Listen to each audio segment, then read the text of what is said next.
सभी वंदन करें। चामी कमासो वंदियो जाय जाय निशिराय वंदिनामि। चामी कमासो वंदियो जाय जाय निशिराय वंदिनामि।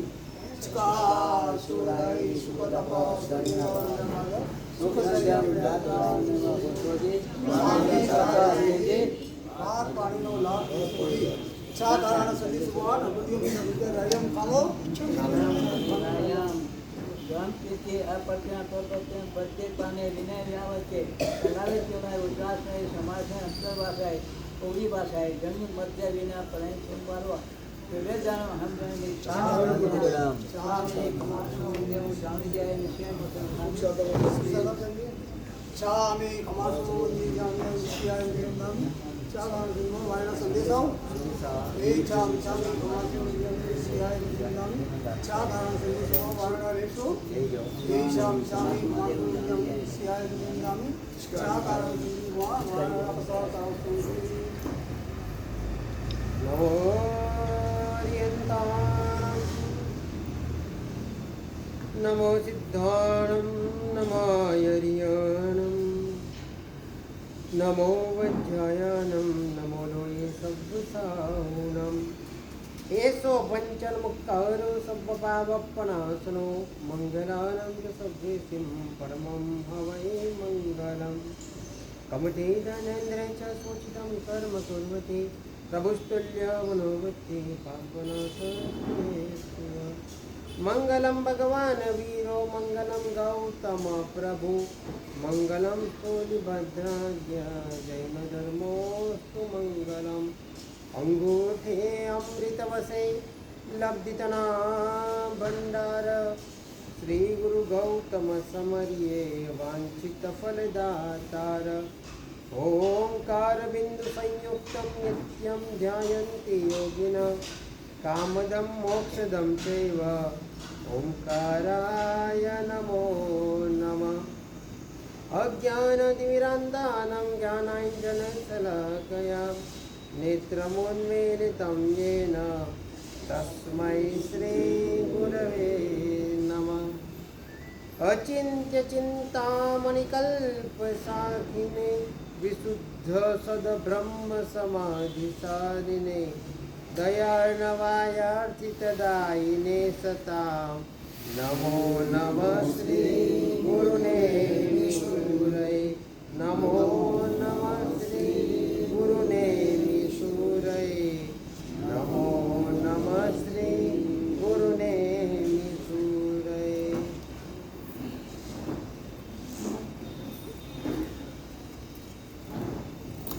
हाथ जोड़े आंखों बंद प्रार्थना। खामेमि सव्वजीवे संवृद्धिवाकमन्तु मे नित्य मे सव्वभूयेषु वैरं मज्जनकेन शिवमस्तु सर्वजगतः परहितनिरता भवन्तु भूतगणा दोषा प्रयान्तु नाशं सर्वत्र सुखी भवतु लोकः। જગતના સૌ જીવનું કલ્યાણ થાઓ, સર્વતા સૌ જીવ સુખી થાઓ એ ભાવના સાથે 12 નોકાર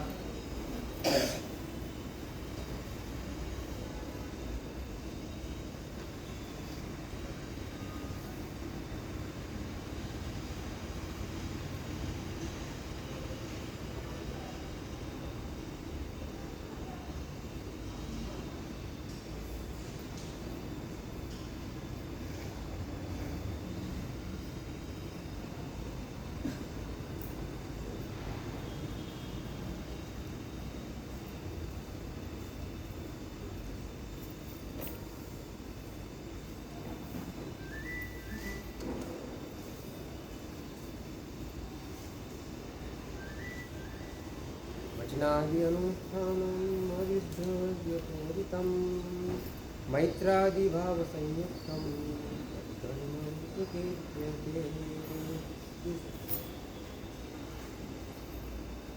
1444 ગ્રંથના રચયિતા યાકીની મહત્રા સુણો આચાર્ય હરિભદ્રશ્રી મહારાજ ધર્મબિંદુ ગ્રંથમાં ધર્મની વાત કરતા ફરમાવી રહ્યા છે. ધર્મ કેવો હોવો જોઈએ મૈત્રાદિ ભાવ સંયુક્તમ, એની પહેલા જે વાત કરી, આપણને અનાદિકાળથી 4 સંજ્ઞા સતત સતાવી રહી છે. આહાર સંજ્ઞા, ભય સંજ્ઞા, મૈથુન સંજ્ઞા, પરિગ્રહ સંજ્ઞા. આ સંજ્ઞા એટલી બધી અંદર પ્રવેશ કરી ગઈ છે, આપણને ખ્યાલ જ નથી આવતો કે સંજ્ઞા મને સતાવી રહી છે. મુંબઈમાં હતા અમે,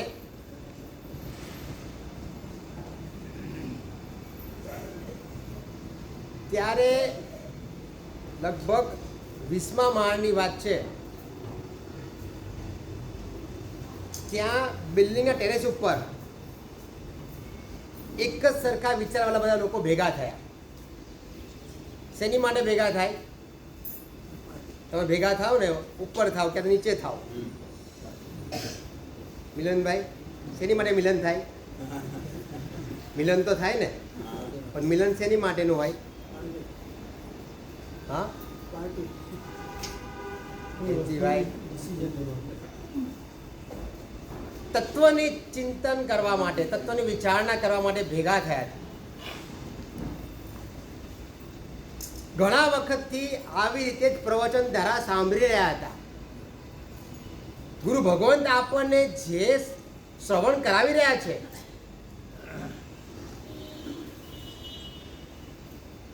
એમને તો પોતાના 46 વર્ષના દીક્ષા પર્યાયમાં કેટલું બધું આ શાસ્ત્રોનું ગમ્મર વલણું પોતે કેટલું ચિંતન કર્યું, મનન કર્યું, નિધ્યાસન કર્યું. અને એ બધું ચિંતન કરતા કરતા એ ક્રીમ આપણને અત્યારે 1 કલાકમાં પીસી રહ્યા છે. આપણને સહેલાઈથી મળી જાય છે ને,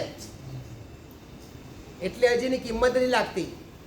આ બધા મોટિવેશનલમાં જઈએ ને આપણે, ત્યાં ફીસ ભરીને 5,000 હોય, 10,000 હોય, એ ફીસ ભરીને એટલે આપણને લાગે કે હા, આની વેલ્યુઝ બહુ છે, બરાબર ધ્યાનથી સાંભળવું જોઈએ, આ કંઈક વસ્તુ બહુ ઉપયોગી છે.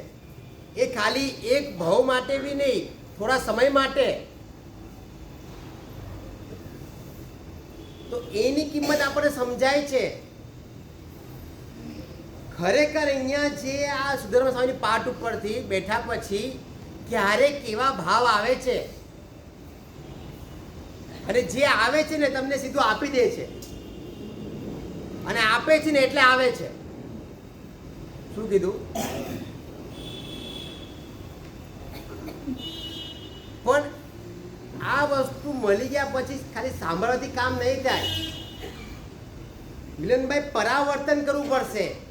જેટલું પરાવર્તન વધારે કરશો એટલું પરિવર્તન જલ્દી થશે. શું કીધું?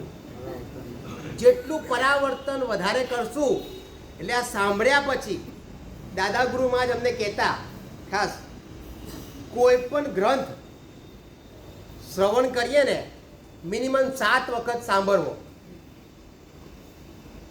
7 વખત એમાંથી પસાર થઈએ ને પછી આપણને કંઈક એમાં એની અંદરનો મર્મ થોડોક કંઈક પકડાય.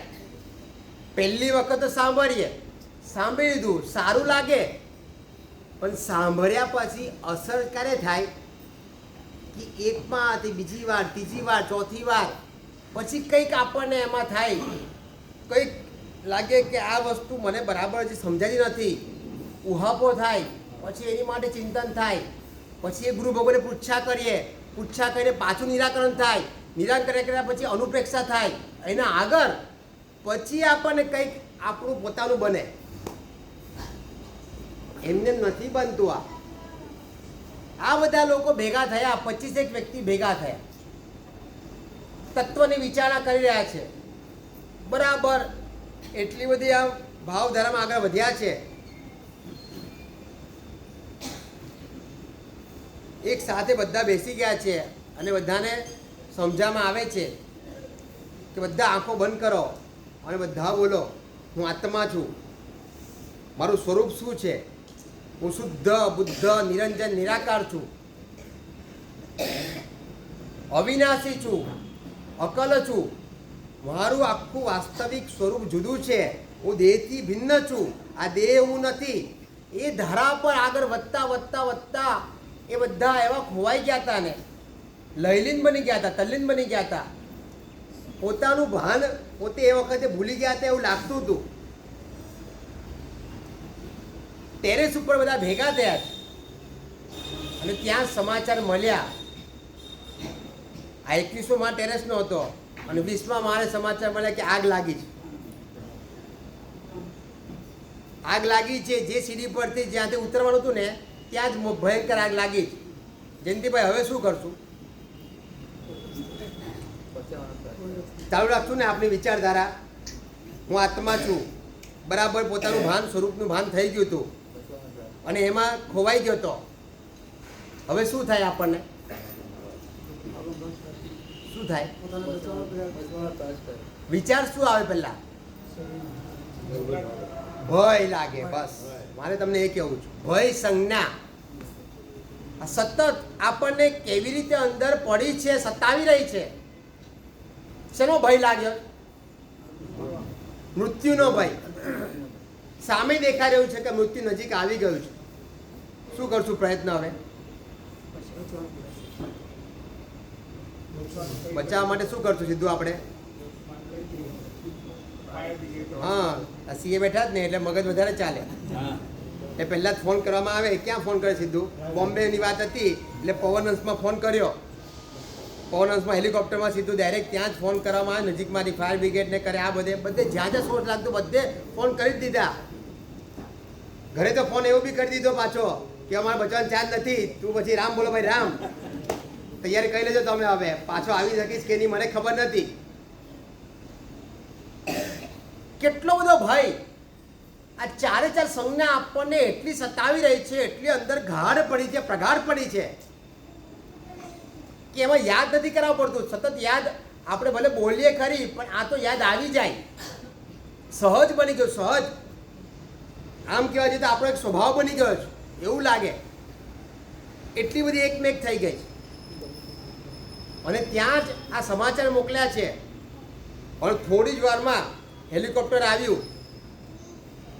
હેલિકોપ્ટર ઉપર આવી તો ગયું, સીડીપી નાખી, પણ ત્યાંથી મેસેજ મોકલવામાં આવ્યા કે ભાઈ હેલિકોપ્ટરની કેપેસિટી 24 જણની જ છે,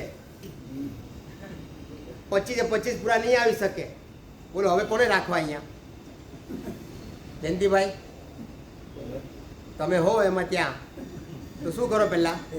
પહેલી સીડી પકડી લે કે પહેલા જ ચાલ્યા જાય. આ બધા જે ઉપર ટાવરમાં રહે છે ને, ટાવરમાં ઉપરમાં એ લોકો પહેલા સીધા મોક્ષમાં જલ્દી જવાના છે. બરાબર ને? આટલા ઊંચાઈ પર રહે છે ને. હું હા પાડો છું. હિંમતવાલા એમને ખબર નથી કે અહીંયા આપણને ધર્મલાભ શબ્દ આપણા ઘરે પડતો નથી. આ ધર્મલાભ શબ્દ આપણે ત્યાં સંભળાય ને તો એની શું તાકાત છે? એક ધર્મલાભ શબ્દની તાકાત એટલી બધી છે ને, પાવરફુલ છે ને કે આપણા ઘરમાં બધું અમંગળ હોય ને એનું મંગળ થઈ જાય, અશુભનું શુભ થઈ જાય. એ પાવરફુલ તાકાત એ ધર્મલાભ શબ્દની છે. આજે આપણે ભૂલી ગયા. ઉપર જતા પહેલા તમે બરાબર વિચારજો કે મારે ત્યાં લેવું કે ન લેવું. એ ગુરુ ભગવંત આવી શકશે? આ બધી વિચારણા ખાસ કરજો. એ બધા વિચારી રહ્યા હતા, ભયભીત હતા કે હવે શું કરવું, ક્યાં જવું, કોની પાસે જવું. પહેલાં મારે પહોંચી જવું છે. એમાં એક વ્યક્તિ આવી રીતે બરાબર જીનવાણી શ્રવણ કર્યું હતું. ખાલી શ્રવણ નહોતું કર્યું, એને શ્રવણ કળા અને શ્રવણ યોગ બનાવ્યો હતો. આપણે શ્રવણ યોગ બનાવવો છે. એ શ્રવણ યોગ સુધી પહોંચ્યો ત્યો એટલે વિચાર આવ્યો કે ભલે હું અહીંયા રહીશ ચાલશે, બધાને આગળ પહેલાં મોકલી દઉં. બધાને આગળ મોકલી દીધા, પોતે ત્યાં જ રહ્યો. આવી રીતે જે કરે ને એને મોક્ષ પહેલાં થાય. શું કીધું? ભલે પોતે અહીંયા રહી ગયો હોય પણ છતાં બીજાને આગળ કરે છે, બીજાને બચાવે છે, પોતાના પ્રાણ ન્યોછાવર કરી દે છે. પણ બીજાનો જે વિચાર આવે છે ને એનું કલ્યાણ પહેલું થાય. આ ભય ક્ષણના આપણને જે સતાવી રહી ચાર મૈથુન પરિગ્રહ, આ ચાર સંજ્ઞા જેટલી અંદર ઘૂસી ગઈ છે એટલી અંદર આપણે ભાવનાને લઈ જવાની છે. શું કીધું? આ મૈત્રાની ચાર ભાવના મૈત્રી, પ્રમોદ, માધ્યસ્થ અને કરુણા, આ 4 ભાવનાને 4 સંજ્ઞા સુધી પહોંચાડવાની છે. આ 4 સંજ્ઞા સુધી પહોંચશે તો એ ભાવના તમને એ રીતે લાભદાયી થશે. બહુ અત્યારે આપણને સાંભળી તો છીએ, બધું સમજ તો પડે છે, પણ છતાં બી કેમ હજી અસર થતી નથી? પ્રશ્ન ઊભો રહે છે એકવાર, સાહેબ બધું સમજીએ છીએ, બધું જાણીએ છીએ, છતાં કેમ અમારામાં હજી આ અસર નથી આવતી? એવું નથી આવતી, આવે છે. ગુરુ ભગવંતે ગઈકાલે જે વાત કર્યા પછી એક બેન આવ્યા હતા ઉપર, જે ગુરુ ભગવંતે વાત કરી કે બસ હવે આપણો ખબર નથી કેટલો સમય બાકી છે, ક્યારે ટિકિટ આવશે ખબર નથી, પણ આવ્યા પહેલાં આપણે શુદ્ધ થઈ જવું છે, પ્રાયશ્ચિત કરી લેવું છે. આ પાપની શુદ્ધિકરણનું કાર્ય કરવું છે. આ સાંભળ્યા પછી એક બેન ઉપર આવ્યા, તરત આવ્યા અને આવીને કે ગુરુ ભગવંત બસ મારે આ આખા જીવનમાં હજી સુધી મેં આવું કોઈ પાપનું પ્રાયશ્ચિત કર્યું નથી, મારે શુદ્ધિકરણ કરવું છે અને આપણી પાસે કરવું છે અને મારે બધા પાપો આપણે કબૂલાત કરવા છે. આ તાલાવેલી જ્યાં સુધી આવી તાલાવેલી નહીં જાગે ને ત્યાં સુધી આપણે સાંભળશું ખરી, પણ એ કાર્ય નહીં થાય. સાંભળ્યા પછી આ અસર થવી જોઈએ, આમ કે હા ગુરુ ભગવંત આપણને આટલું બધું સમજાવી રહ્યા છે, આવી રીતે સમજાવી રહ્યા છે, આટલા ભાવથી સમજાવી રહ્યા છે, એમને શું જરૂર છે મને કહો? એમને તો ચાલુ જ છે એમની સાધના, છતાં બી આપણી ઉપરની ભાવ કરુણાથી પ્રેરાઈને આપણું કલ્યાણ કંઈ ઈચ્છી રહ્યા છે કે આ જીવો બી કંઈક પામે, આ જીવોનું બી કંઈક કલ્યાણ થાય, આ જીવનો બી નિસ્તાર થાય. એ ભાવથી એ આપણને આપી રહ્યા છે, તો આપણે લેવાનું કેવી રીતે? મિલનભાઈ, આપણે નિર્જરા તો કરવી છે, બરાબર? નિર્જરા કેવી રીતે થાય? કર્મની નિર્જરા એ જગ્યાએ બહુ મજાની વાત કરી. દેવ ગુરુની કૃપા આપણી પર વરસે તો આપની પાત્રતાનો વિકાસ થાય. દેવ ગુરુની કૃપાથી આપની પાત્રતાનો વિકાસ થાય. પાત્રતાનો વિકાસ થાય તો પાત્રતાથી પવિત્રતા પ્રગટે. પવિત્રતા જેટલી વધે એટલી પ્રસન્નતા વધે, અને પ્રસન્નતા વધે એટલી નિર્જરા થાય. તો નિર્જરાના મૂળમાં શું થયું? દેવ ગુરુની કૃપા, એની કૃપાથી જ નિર્જરા થાય. તો આપણે એની કૃપા જેટલી મેળવશું એટલો આપણી પાત્રતાનો વિકાસ થશે. પાત્રતા મેળવવા માટે બી કૃપા જોઈએ, એમને એમ તો મળે નહીં પાત્રતા, આપણામાં પ્રગટે બી નહીં. જેટલી કૃપા, એમની તો કૃપા અનાધારે વરસી રહી છે, પણ એ કૃપાને ઝીલવા માટે એના સન્મુખ થવાનું છે, તો આપણામાં પાત્રતા પ્રગટશે. અને પાત્રતા જેટલી વધશે એટલી પવિત્રતા આવશે, પવિત્રતા આવશે એટલી આપણી અંદરની નિર્મળતા એટલે પ્રસન્નતા વધશે, અને પ્રસન્નતા વધશે ને એટલે ક્ષણે ક્ષણ નિર્જરા. આ જ્ઞાની ભગવંતો નિર્જરા થાય છે ને એ આ રીતે થાય કે ક્ષણે ક્ષણ એમની પ્રસન્નતા વધી રહી છે. કાલ કરતાં આજે પ્રસન્નતા વધે, આજે કરતાં પાછા આવતીકાલે વધે, ક્ષણે ક્ષણ વધે. અહીંયાથી આપણે પરબમાં તો જવાનું છે. મિલનભાઈ પાક્કું છે ને? તમારે અહીંયા રહેવાનું છે? એમનું કદાચ સોમેશ્વરનો ફિક્સ છે કે ભાઈ સાહેબ આ છોડવું જ નથી, આપણે આગે રાખવું છે કે આ પરમનન્ટ રહે તો કેટલું સારું ને. તો પરબોમાં તો જવાનું છે ને, તો પરબોમાં સાથે શું લઈ જવું છું? બહુ મહત્વનો પ્રશ્ન છે. પરબોમાં સાથે શું લઈ જવું છું? 2 વસ્તુ છે. જે તમે અહીં છુપાવશો એ તમારી સાથે આવશે, અને જે અહીંયા પ્રગટ કરશો એ સાથે નહીં આવે. ખ્યાલ આવ્યો? કંઈ શું કીધું? પૈસા છુપાવી દો એટલે સાથે આવશે. આવે ને છુપાવો કીધું ખરી, એમાં જે છુપાવશો સાથે આવશે, અને પ્રગટ કરશો એ અહીંયા રહી જશે. બોલો શું કહો કિંમતવાળા? શું લઈ જવું સાથે? અહીંયા આપણને ગુરુ ભગવંતે કીધેલું 8 વસ્તુ સાથે આવે છે. મને યાદ છે 8 વસ્તુ સાથે આવે છે. કંઈ નહીં, પાછું યાદ કરાવી દઉં. આપણે પરાવર્તન જ કરવું છે ને, કારણ કે પરાવર્તનથી આપણું પરિવર્તન થશે એટલે આપણે પાછું વાગોરીએ. વાગોરવાનું છે ખરેખર. આને જેટલું વાગોરશું ને એટલો આનંદ વધતો જશે. સુસંસ્કાર, કુસંસ્કાર, પુણ્ય અને પાપ, તેજસ શરીર અને કાર્બન શરીર, અને ગુણ અને દોષ. શું કીધું? બોલી જશો એકવાર? પુણ્ય અને પાપ,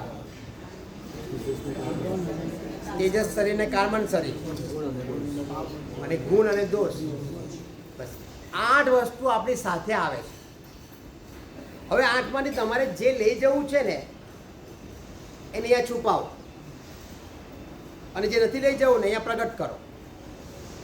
સુસંસ્કાર લઈ જવા છે, અહીંયા છુપાવો. પુણ્ય સાથે લઈ જવું છે, છુપાવો. ગુણો સાથે લઈ જવા છે, છુપાવો. અને જે સાથે નથી લઈ જવું, કુસંસ્કાર સાથે નથી લઈ જવા, પ્રગટ કરો. તમારે જે કુસંસ્કાર આવી ગયા છે, જાણતા કે અજાણતા, એટલે ગુરુ ભગવાનની દેવગુણી સાક્ષી સામે એને પ્રગટ કરો. સાહેબ મારામાં આવા ખોટા સંસ્કાર આવી ગયા છે. પાપને પ્રગટ કરો, સાથે નહીં લઈ જવું એને પ્રગટ કરો, અહીંયા જ પ્રગટ કરી દો. દોષને નથી લઈ જવા, દોષ પ્રગટ કરો. આ પ્રગટ કરશું ને એ બધું આપણું અહીંયા ને અહીંયા જ તરત ધોવાઈ જશે, શુદ્ધિ થઈ જશે. એ તાકાત છે. તો જ્યારે પેલી વ્યક્તિઓ ભેગી થઈ છે એ વિચારણા ચાલે છે, અનાદિકાળથી આ સંજ્ઞા આપણને સતાવી રહી છે.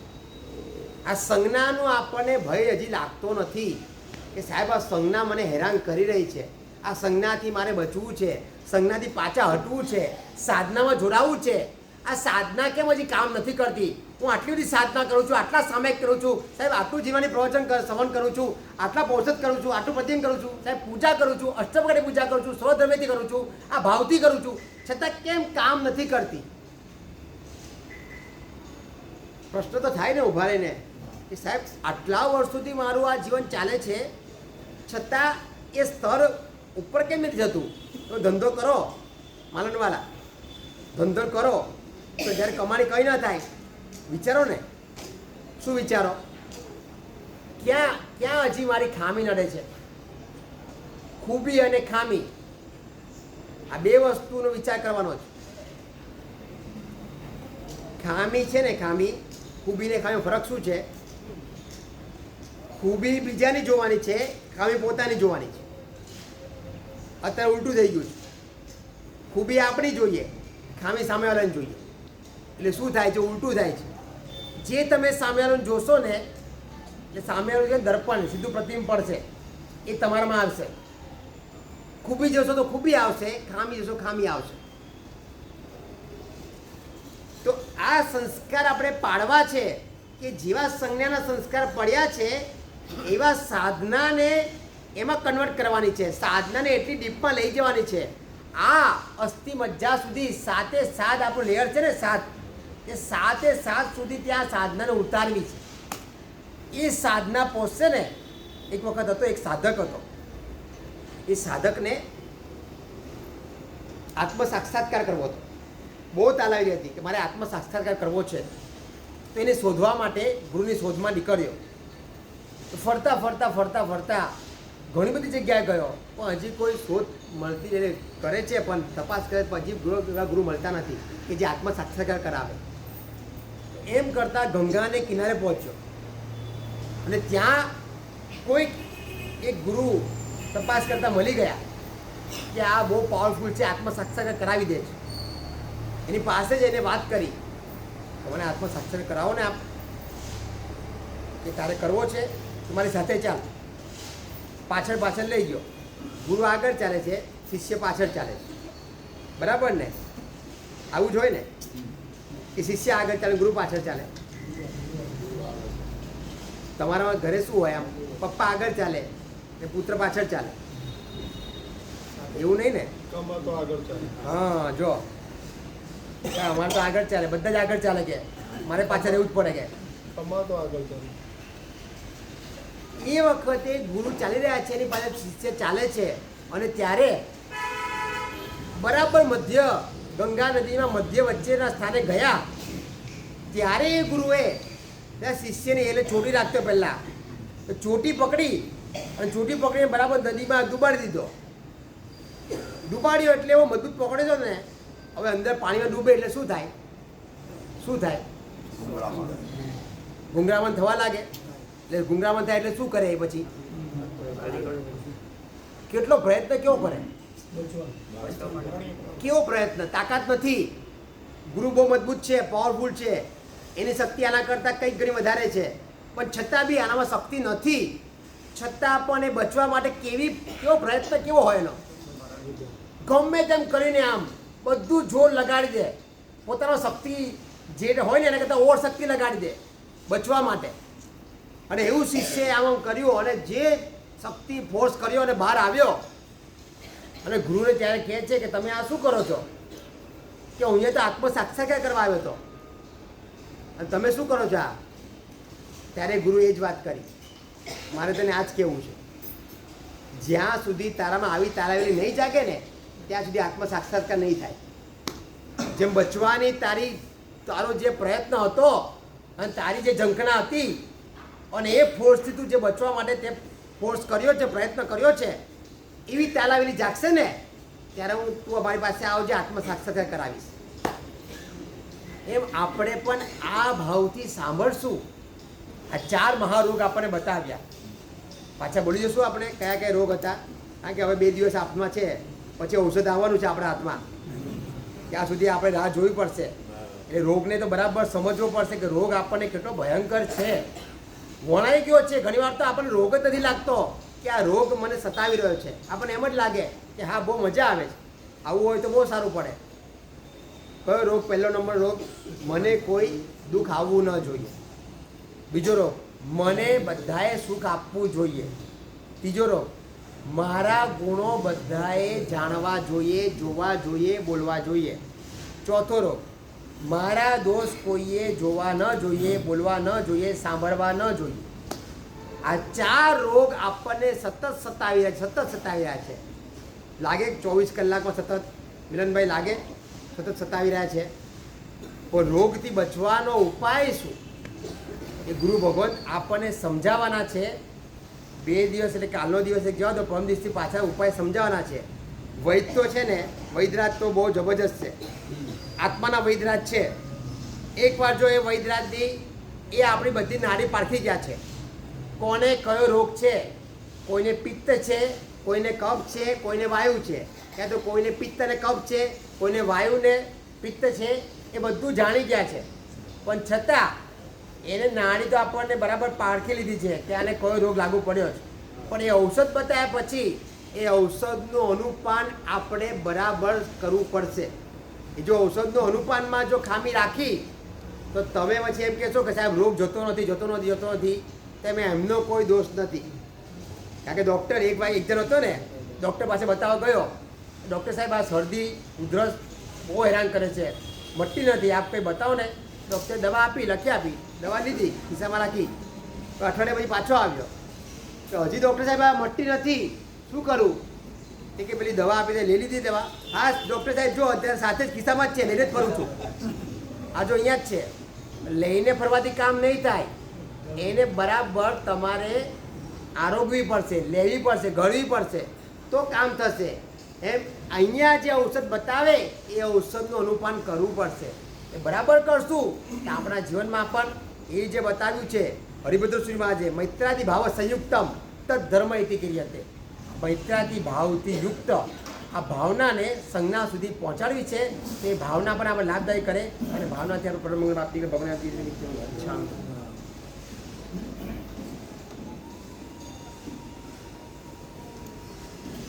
મૈત્રી પ્રમોદ કારુણ્ય માધ્યસ્થાની નિયોજે ધર્મ ધ્યાનમ ઉપસ્કર્તુમ તદ્ધિતસ્ય રસાયણમ. શાસ્ત્રકાર ભગવાન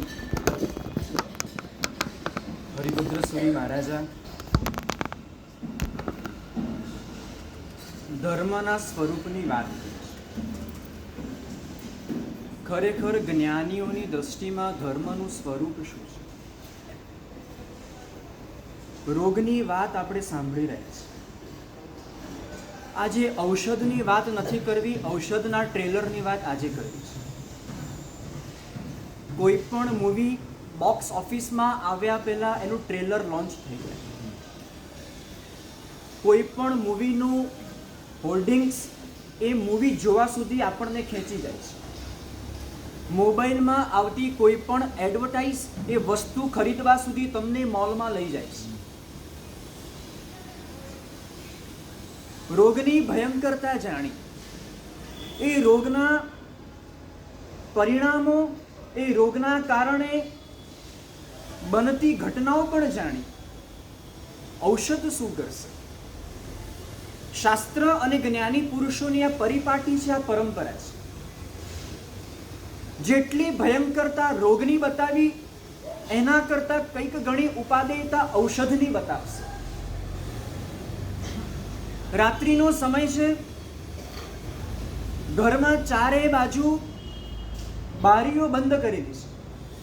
નાનકડો દીકરો માતાને કહે છે અંધારું બહુ છે, અંધારું બહુ છે. પિતાજી પણ કહે છે, ઘરના વડીલ પણ કહે છે કે ઘરમાં અંધારું બહુ છે. અંધારું બહુ છે બોલવાથી અંધારું દૂર નહીં થાય. એક નાનકડી દીકરી આવીને એક દીપકને પ્રગટાવી દેશે, ઘરમાં અજવાળું અજવાળું પથરાઈ જશે. વરસાદનું વાતાવરણ છે અને વરસાદના વાતાવરણમાં બારી ખુલ્લી હોવાના કારણે વરસાદની વાછટ, એના પાણીના ટીપા અંદર આવી રહ્યા છે. છાપું ભીનું થયું, તમારા સોફા ભીના થયા. બહુ વરસાદ છે, બહુ પાણી આવી ગયું, પાણી ભરાઈ જશે, ઘરમાં મચ્છર થશે, ઘરમાં કીચડ થઈ જશે, કાદવ થઈ જશે. આવું બોલવાથી કશું જ નહીં થાય. એ વખતે એટલો જ ઉપાય કરવો રહ્યો કે એ બારીઓની જૈણા કરી દેવી, એ બારીઓ બંધ કરી દેવી. બારી બંધ થશે, વરસાદના ટીપા અંદર આવતા બંધ થઈ જશે. માત્ર કાર્ય એટલું કરવું છે, ઔષધને પેલા જાણવું છે. જો રોગ આટલો ભયંકર હશે, થોડું રોગની પણ વાત કરીએ. વાસ્તવિકતાની દ્રષ્ટિએ રોગ શું છે? એક શરીરમાં 2 દિવસથી આવેલો તાવ, એ શરદી, એ ઉધરસ, એ માથાનો દુખાવો જો ઓછો ન થાય, જો મટે નહીં, ડૉક્ટર બદલ્યા, દવા બદલી, છતાં પણ જો પરિણામ ન મળે તો અંદરથી આકુળ વ્યાકુળ થઈ જાય. જ્યારે વ્યક્તિની ઈચ્છા પ્રમાણે ન થાય, જ્યારે આપણા સંસારમાં આપણા ધાર્યા પ્રમાણે થતું નથી, ત્યારે આપણે આકુળ વ્યાકુળ થઈએ છીએ. દીકરો કયા પ્રમાણે રહ્યો નથી, ઘરમાં કેટલા વાગે પાછો આવે તમે પૂછી પણ ન શકો, તમે કહી પણ ન શકો ક્યાં ગયો તો, શેના માટે ગયો તો, કેમ આટલું મોડું થયું, ત્યારે આપણે અંદરથી આકુળ વ્યાકુળ થઈ જઈએ છીએ. જ્યારે તમારા ઘરમાં કામ કરતી નોકરાણી તમે કંઈક કહો અને તમને 2-4 જવાબ સામે આપે, ત્યારે આપણે અંદરથી હલી જઈએ છીએ. તમારી દીકરીના લગ્ન થઈ ગયા અને તમારા વેવાઈના સમાચાર આવ્યા, તમારી દીકરી ઘરમાં કંઈ ધ્યાન રાખતી નથી, આખો દિવસ મોબાઈલમાં રહે છે, રસોઈ બરાબર બનાવતી નથી, ત્યારે આપણે અંદરથી તૂટી જઈએ છીએ. પૈસો મળવો કદાચ એ ધર્મના કારણે મળી શકે, ધર્મના કારણે જ પૈસો મળે, પણ પૈસો મળવો એ વાત નથી. મળેલો પૈસો ગમવો એ આર્ત ધ્યાન છે. પિક્ચર જોવા ગયા, હોટલમાં ગયા, ત્યાં તો આપણા મનના આવા જ વિચારો રહ્યા. વહેલામાં વહેલું સૌ મને થઈ જાય, આગળ સીટ મને મળી જાય. એ નાસ્તા લેવા માટે લાઈનમાં ઊભા રહ્યા તો પણ મારો નંબર પહેલા આવી જાય. આ તો આર્ત ધ્યાન છે. જે આત્માને દુઃખી કરે તે આર્ત ધ્યાન, જેના કારણે આત્મા નબળો પડે તે આર્ત ધ્યાન, જેના કારણે આત્માને પોતાની મૂળભૂત પ્રવૃત્તિમાં મન ન થાય એ આર્ત ધ્યાન. પછી મહાવિદેય ધામમાં શ્રીખંડ લેવાની લાઈનમાં ઊભા રહ્યા, તડકો સહન કર્યો, છતાં પણ જો મનમાં એવા વિચાર આવ્યા, કેટલી વાર ક્યાં સુધી લાઈનમાં ઊભા રહેવાનું, આગલા દિવસે સાંજે બુક કરાવી દીધું હતું, તો પણ આર્ત ધ્યાન છે.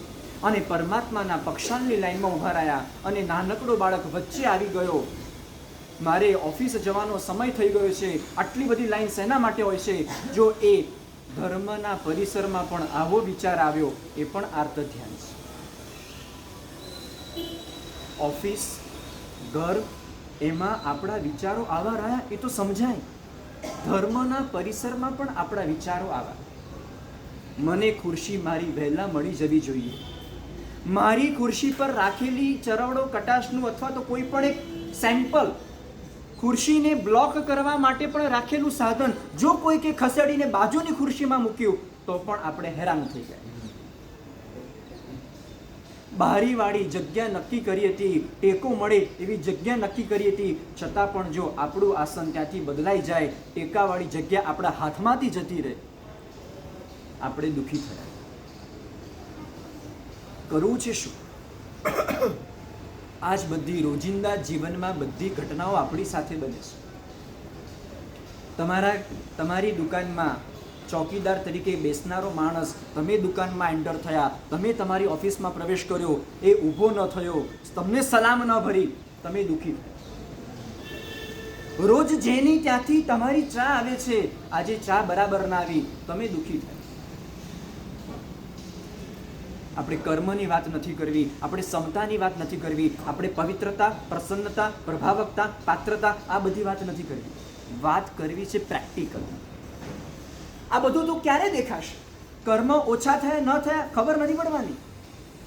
રાગ અને દ્વેષ કેટલા ઘટ્યા આપણને આપણા બેરોમીટરમાં નહીં આવે. તમારા ભાવો કેટલા બાકી છે એ તમને નહીં સમજાય.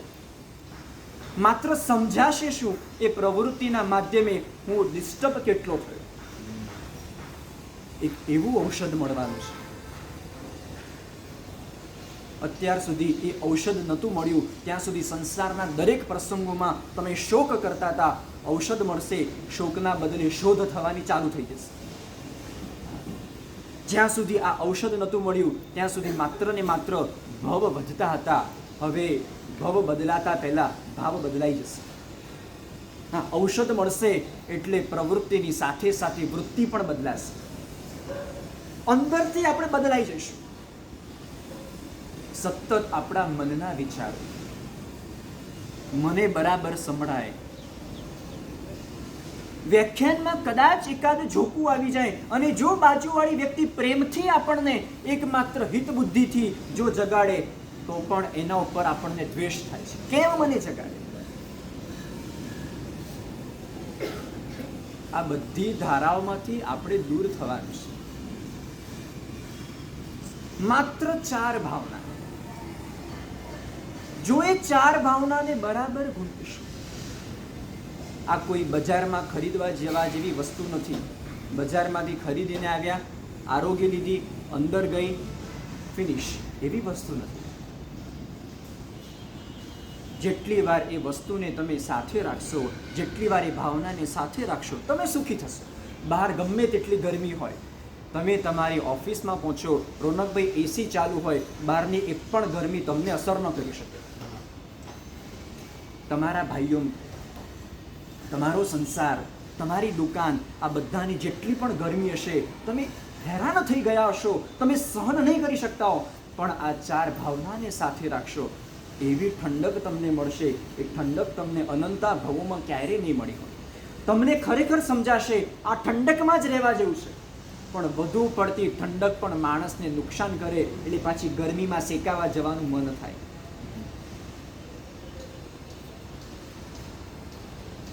ઔષધ, એક સામાન્ય ઔષધ, આપણી દ્રષ્ટિએ ન કલ્પના કરી શકાય, ન ગણી શકાય, ન કિંમત મૂકી શકાય એવું ઔષધ છે. જો એ ઔષધનું સેવન કરવામાં આવે, આપણે ત્યાં શાસ્ત્રોમાં ઔષધને રસાયણની ઉપમા આપી છે. અત્યારના છોકરાઓ પહેલાં સવારમાં અલગ અલગ બૂસ્ટર ડોઝ લે, પછી બનાના ખાય, હેલ્થ માટે, પ્રોટીન માટે, કેલ્શિયમ માટે. ત્યારે ઘરમાં દૂધી સરગવાનો સૂપ ન પીવે અને ગાર્ડનની બહાર દૂધી સરગવાનો સૂપ પીવે. હોર્લિક્સના પ્રોટીન પાવડર લેવે, બધું ઘણું બધું કર્યા કરે. જો એનાથી પોતાના શરીરની મજબૂતાઈ વધતી હોય, એનાથી પોતાનું શરીર પુષ્ટ થતું હોય, આ એવું ઔષધ છે, એવું રસાયણ છે જેના કારણે આત્મા મજબૂત બનશે. જેના કારણે તમારા શરીરના બધા અંગો તો મજબૂત બનવાના જ, સાથે સાથે અંદરથી એક આનંદની અનુભૂતિ થશે, અંદરથી સમજાશે બધું વિપરીત હોવા છતાં પણ બધું સ્વસ્થ થઈ જશે.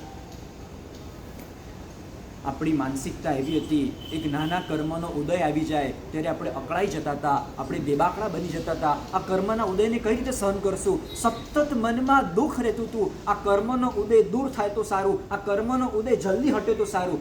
એકવાર ઔષધનું જ્ઞાન થશે પછી એવું લાગશે આ ખરેખર મારા કર્મનો ઉદય નથી, આ મારા કર્મનો ક્ષય થઈ રહ્યો છે. જ્યાં સુધી વર્તમાન પરિસ્થિતિ પ્રમાણે સતત મનમાં એવું લાગ્યા કરે છે મારા ભાઈએ મારી સાથે દગો કર્યો, મારી બહેન મારી સાથે બોલતી નથી, એના એક પણ પ્રસંગોમાં મેં ક્યાંય સાચવ્યું ન હોય એવું બન્યું નથી. દરેક જગ્યાએ વ્યવહાર બરાબર કર્યા, જ્યાં કવરના વ્યવહાર કરવાના હતા, જ્યાં દ્રવ્યના વ્યવહાર કરવાના હતા, બધા જ વ્યવહારોને બરાબર સાચવ્યા. અને જ્યારે એને તમારી સાથે એવો વ્યવહાર ન કર્યો ત્યારે મનમાં એવું થશે બધા જ સ્વાર્થી છે, કોઈની સાથે સંબંધ રાખવા જેવો નથી. જ્યારે ઔષધનું જ્ઞાન થશે ત્યારે સમજાશે સ્વાર્થી કોઈ નથી, ભગવાન મારા સારથી છે, મારે મારા જીવનની નૌકાના સારથી તરીકે ભગવાનને સ્થાપન કરવા છે. સ્વાર્થી અને સારથી, આપણે સારથીની શોધ કરવી છે. ઔષધ એ આપણા માટે સારથી બરાબર છે, ઔષધ એ આપણા માટે માર્ગદર્શક બરાબર છે, ઔષધ એ આપણા માટે એક આધાર છે, ઔષધ એ આપણા માટે એક આલંબન છે, ઔષધ એ આપણા માટે એક બુસ્ટર ડોઝ છે. એકવાર ઔષધનું સેવન થઈ ગયું પછી વારંવાર ઔષધ સેવન કરવાનું મન થશે. સતત ને સતત મનમાં પીડા છે. જેને જેને ઔષધનું સેવન કર્યું એ બધા આપણા જેવા હતા. 8 પત્નીઓ બેઠી છે, કોઈ પંખો નાખે, કોઈ પાણી પીવડાવે, કોઈક દવા લઈને ઊભી હોય, કોઈક ભોજનનો થાળ લઈને ઊભી છે, કોઈક માત્ર 2 હાથ જોડીને ઊભી છે. 8 પત્નીઓ એ રોગને દૂર ન કરી શકે. રાજપુત્ર છે, અનેક પ્રકારના વૈદ્યોને બોલાવ્યા, બધા જ પ્રકારની સારવાર કરી દીધી, છતાં પણ એ મસ્તિષ્ક માથાનો દુખાવો ઓછો થતો નથી. શું કરવું? એક રાજપુત્રને માથાનો દુખાવો ઓછો કરવો એના માટે તો એક ચૂટકીની વાત છે. ગામે ગામના વૈદ્યો આવી જાય, અઢળક દવાઓ કરી જાય, છતાં પણ ન થઈ શકે. જો ઘરની પત્ની તમારો દુખાવો ઓછો નથી કરી શકતી તો ડૉક્ટર દુખાવો ઓછો ક્યાંથી કરવાનો? એ ભૂતકાળની વાત હતી. વર્તમાન કાળની વાસ્તવિકતા એવી છે કે ડૉક્ટર જ દુખાવો ઓછો કરી શકે, ઘરવાળી દુખાવો વધારી શકે, ઓછો ન કરી શકે. બધા જ માતા પિતા હાજર છે. 7 માળની હવેલીમાં મોટો રાજ દરબાર છે.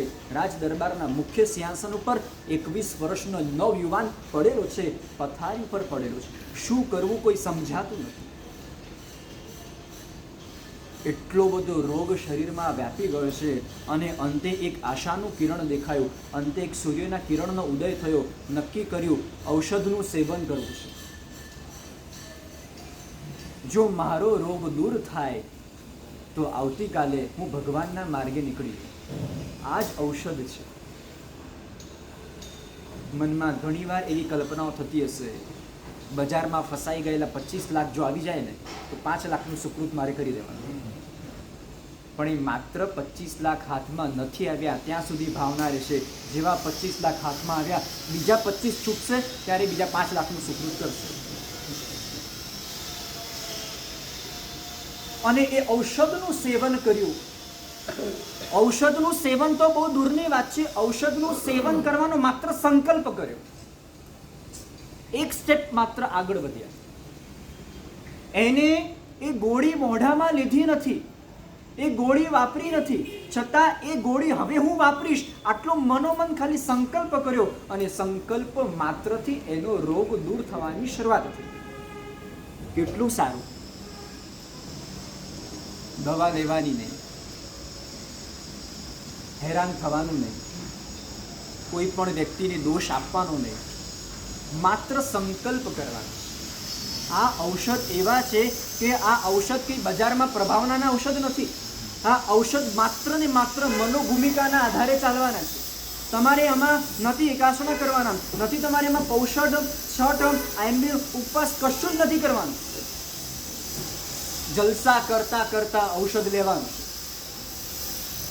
સોફા પર બેઠા બેઠા તમને આ ઔષધ તમારો રોગ દૂર કરી નાખશે. કેમ આજના દીકરાઓ, તમારા છોકરાઓ કેમ એવું પ્રતિક્રમણ બતાવો, એકદમ કમ્ફર્ટ હોય, ઠંડક લાગે, 3 કલાક એસીમાં બેઠા હોઈએ અને અમારું પ્રતિક્રમણ થતું હોય. આમાં કોઈ એવી મજૂરી પણ નથી કરવાની, આમાં તમારી કાયાને તમારે શ્રમ પણ નથી આપવાનો, તમારી કાયાને ક્લેશ પણ નથી આપવાનો. તમે જ્યાં છો ત્યાં જ બેઠા રહો. એ બેઠા બેઠા આ ઔષધને તમે વિચારતા જાઓ, આ ઔષધ લેવાનો સંકલ્પ કરતા જાઓ. અરે ડનલોપની ગાદીમાં પણ તમને આ ઔષધ તમારા રોગ દૂર કરી નાખશે. 50 કરોડના ફ્લેટમાં તમે સૂતા હશો, એ સૂતા સૂતા પણ આ ઔષધના માત્ર સ્મરણ અને ઔષધના સંકલ્પથી તમારો રોગ દૂર થવાનું ચાલુ થઈ જશે. અને ઔષધનો સંકલ્પ કર્યો, બીજા દિવસે સવાર પડે ત્યાં સુધી તો રોગ દૂર થઈ ગયો.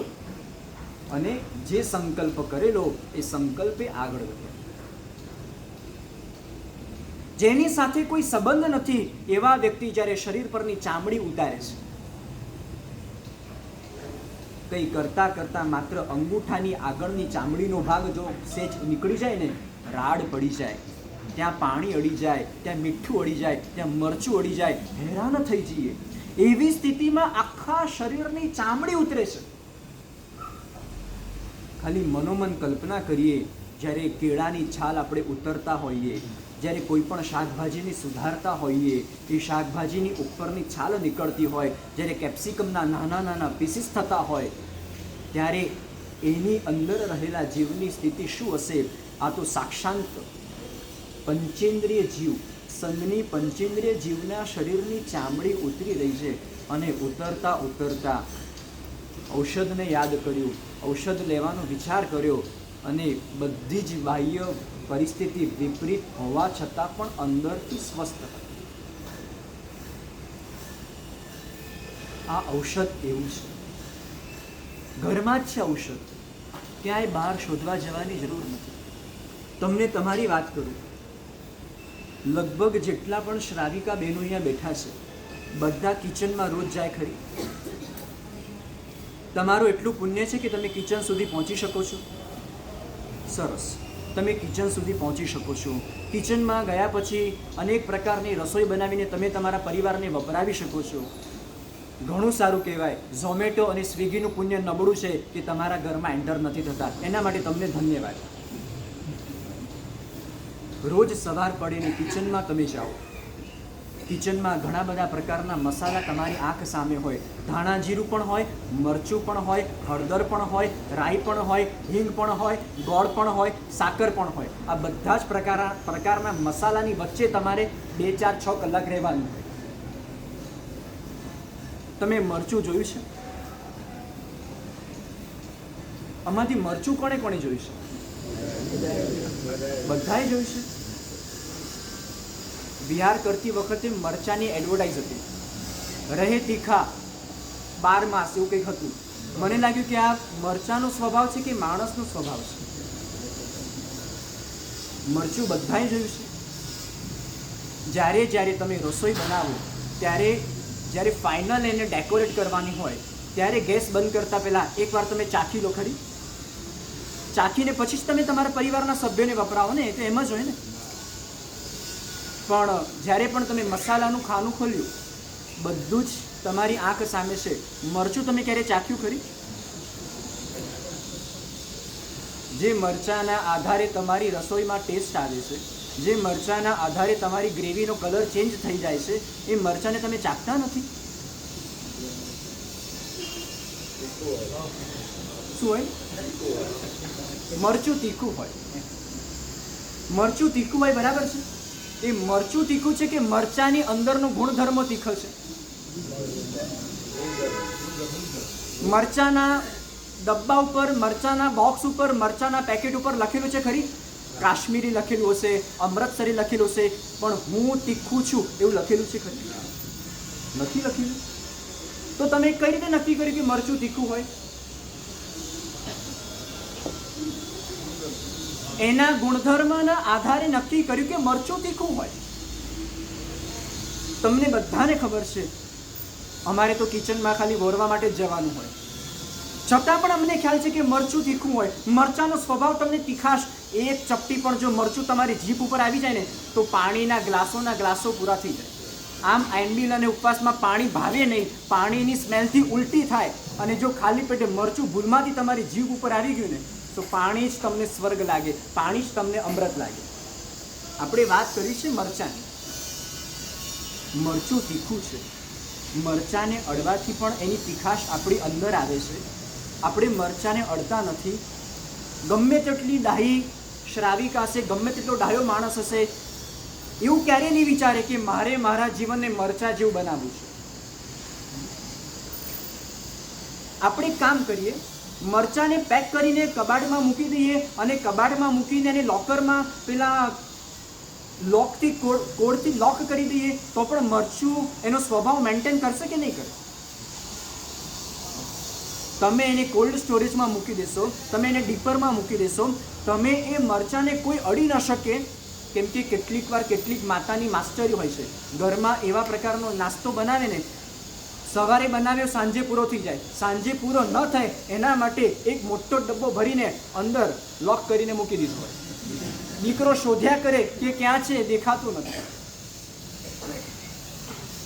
મરચાના પાવડરને ગમે તેટલું સેફ કરવા છતાં પણ જો એની અંદરનો ગુણધર્મ છૂટશે નહીં. જો મરચાનો સ્વભાવ આવો છે, મરચાની પાસે કોઈ જવા માંગતું નથી. મરચું બધાને ઇન્વિટેશન આપે છે, ભાઈ મારી પાસે આવો, મેં એવો તો શું ગુનો કર્યો. હળદરની પાસે જઈએ, આપણે રાઈની પાસે જઈએ, આપણે જીરાની પાસે જઈએ, અરે મીઠાની પાસે આપણે સામેથી જઈએ તો મરચા સાથે આવી પાર્શાલિટી, મરચા સાથે આવો પક્ષપાત આપણને ન શોભે. જો તમે મરચાના પાવડરની સાથે પક્ષપાત કરશો તો મરચાનો પાવડર આવતીકાલથી તમારા ઘરમાં આવશે નહીં. મરચાના સ્વભાવની આપણને ખ્યાલ છે. હવે બીજો એક રસોડાનો પદાર્થ જેના વગર રસોઈ બનવી અઘરી છે. આંબીલની રસોઈ બની શકે પણ આંબીલ તો રોજ કોઈ કરી ન શકે. ગોળ, જેગરી. એ ગોળનો નાનકડો ટુકડો, એ ગોળના નાનકડા ટુકડાને તમે ગમે તેટલો તડકામાં મૂકશો તો પણ માખીઓ એ ગોળના ટુકડાની પાછળ જશે. આટલો નાનકડો ટુકડો જો ગોળનો હશે તો પણ માખી ગમે ત્યાંથી સુગંધના કારણે એ ગોળની પાછળ જશે. એ ગોળના ટુકડાએ ક્યારે પણ કોઈને કીધું નથી, બધી માખી મારી પાસે આવી જાઓ, બધી બહેનો મને તમે કિચનમાં સેન્ટરમાં રાખો. એવું ક્યારે તમને ગોળે કીધું કે તમે મારો ઉપયોગ કરો, કે તમે મને બાજુમાં રાખો, કે દરેક રસોઈમાં દાળ હોય કે શાક હોય કે મગ હોય તમે મને એમાં નાખો, હું તમને વધારે મીઠાશ આપીશ. ગોળ ક્યારે પણ માર્કેટિંગ નથી કરતો કે ભાઈ મને તમે ખરીદી કરો, મારી સાથે તમે રહો, હું તમને મીઠાશ આપું કે ના આપું. મરચું પણ ક્યારે માર્કેટિંગ કરતું નથી, મને તમે ખરીદો, મને તમે ટેસ્ટ કરો. ગોળ પણ ક્યારે માર્કેટિંગ કરતું નથી, ભાઈ તમે મને ટચ કરો, મને ટેસ્ટ કરો. છતાં પણ ગોળની પાછળ માખી અને કીડી પાગલ છે, મરચાની પાછળ માખી કીડી માણસ કોઈ જવા તૈયાર નથી. આવું કે એવું તો શું કારણ? શું કારણ? બેઉના ગુણમાં ફરક છે. એ ગોળને તમે ચપ્પાથી સાફ કરી નાખશો ને, ક્રશ કરી નાખશો, એને દાળમાં તમે ડાયલ્યુટ કરી નાખશો તો પણ ગોળની મીઠાશ એ દાળમાં રહેશે. એની મીઠાશ નહીં છોડે. ભગવાન એ જ કે છે આ ઔષધ એવું છે, ઔષધ એની મીઠાશ ક્યારે છોડશે નહીં. મારે મારા જીવનને ગોળ જેવું બનાવવું છે, મારે મારો સ્વભાવ ગોળની મીઠાશ જેવું બનાવવો છે. લોકો સામે ચાલીને મારી પાસે આવે, લોકો દૂરથી પણ મને જોઈને ઇગ્નોર કરે, મારાથી દૂર ભાગે, એવો મરચા જેવો સ્વભાવ, એવું મરચા જેવું જીવન મારે નથી બનાવવું. તમે રસોઈ ગમે તેટલી સારી બનાવો, કદાચ એ રસોઈમાં મીઠું વધારે હશે ને તો તમારા શ્રાવક ફરિયાદ નહીં કરે, પણ મીઠું હશે જ નહીં ને તો તમારા શ્રાવક ફરિયાદ કરશે, આજે દાળ અને શાકમાં મીઠું નથી. આ ઔષધનું સેવન કરવાથી રિઝલ્ટ શું મળશે?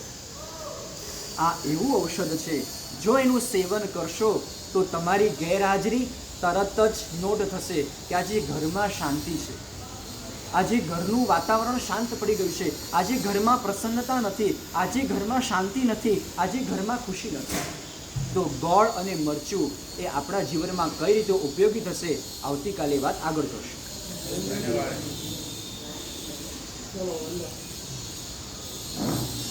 શામે ખમાસો મંદિરું જાણજે